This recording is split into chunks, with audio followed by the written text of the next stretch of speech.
hantu penunggu sekolah. Mungkin ini jadi kata-kata yang tepat untuk menggambarkan cerita horor di SMA Ane Singko dan Sman 3 Bandung. Yap, sekolah yang berada dalam satu lokasi ini memang memiliki gedung tua yang terlihat sangat klasik, layaknya gudang-gedang yang dibuat pada zaman penjajahan. Memang benar, kedua sekolah ini sudah dibangun sejak masa kolonial Belanda. Konon katanya, terdapat hantu bernama Nancy yang bergentayangan di dua sekolah ini. Nancy dikatakan adalah noni Belanda yang dulu dilecehkan lalu dibunuh. Ada juga yang mengatakan kalau Nancy meninggal karena dibunuh dengan sangat tidak manusiawi. Menurut cerita setempat, Nancy hanya bisa dijinakkan oleh juru kunci dan juga pengurus kedua sekolah itu, yakni Mang Uca. Ia dipercaya bisa menggiring Nancy ke tempat yang lebih aman, sehingga tidak mengganggu murid-murid di sana. Berikut ini adalah kisah yang diceritakan oleh seorang murid dari salah satu sekolah di Cikini, Jakarta Pusat. Jadi, ia dan teman-temannya seringkali merasa aneh karena ketika diabsen oleh guru dalam kelas, murid di kelas tersebut selalu kelebihan satu.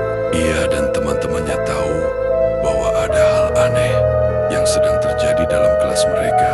Mereka pun menerima adanya murid tambahan di kelas mereka. Murid-murid di kelas itu sudah tidak asing lagi dengan kehadiran sang makhluk halus. Bahkan ketika sedang ada acara perpisahan kelas, murid tak kasat mata itu pun ikut berfoto di atas bus. Yang lebih seramnya lagi, ketika lagi ada acara reunian, murid-murid ini memanggil sang hantu untuk berkumpul bareng mereka dengan berkata, "Oi, lo ada nggak di sini?" Dan tiba-tiba sebuah kursi pun bergerak sendiri. Mendekat ke arah mereka, terdapat sebuah kasus bunuh diri di sebuah SMA di Bogor yang dilakukan oleh seorang siswi.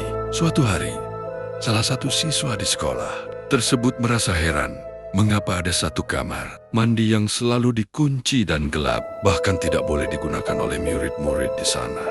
Akhirnya, murid yang keponya akut ini mulai bertanya-tanya pada kakak kelasnya. Dari sana, ia mendapat cerita kalau kamar mandi yang dikunci itu digunakan untuk bunuh diri oleh salah seorang siswi yang pernah mengenyam pendidikan di sekolah tersebut. Setelah kejadian tragis itu, kamar mandi tersebut sering sekali mengeluarkan suara gaduh, terutama menjelang maghrib. Gak jarang juga mereka mencium wangi bunga dari dalam kamar mandi itu.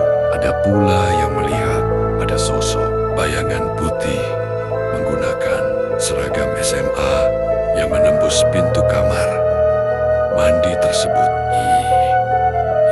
Masa penjajahan di Indonesia memang jadi memori yang sangat mengerikan. Banyak terjadi pembunuhan dan juga penyiksaan yang menimpa masyarakat Indonesia kala itu. Nah, biasanya tempat-tempat penyiksaan dan pembantaian masa itu sering disebut sebagai tempat angker saat ini. Hal ini terjadi di sebuah SMA negeri di Malang. Menurut salah seorang muridnya, tempatnya mengenyam pendidikan setiap hari itu dulu merupakan tempat pembantaian dan penyiksaan para pejuang. Mereka dibunuh secara massal dan kini gedung tersebut menjadi sekolah. Percaya atau tidak, darah-darah bekas pembantaian itu sampai sekarang tidak bisa dihapus. Kuiperian, berbagai upaya sudah dilakukan oleh pihak sekolah, tetapi tetap saja bekas darahnya tidak bisa hilang. Konon, pihak sekolah pun sampai mengganti lantainya, namun darah tetap merembes ke atas permukaan. Tamat.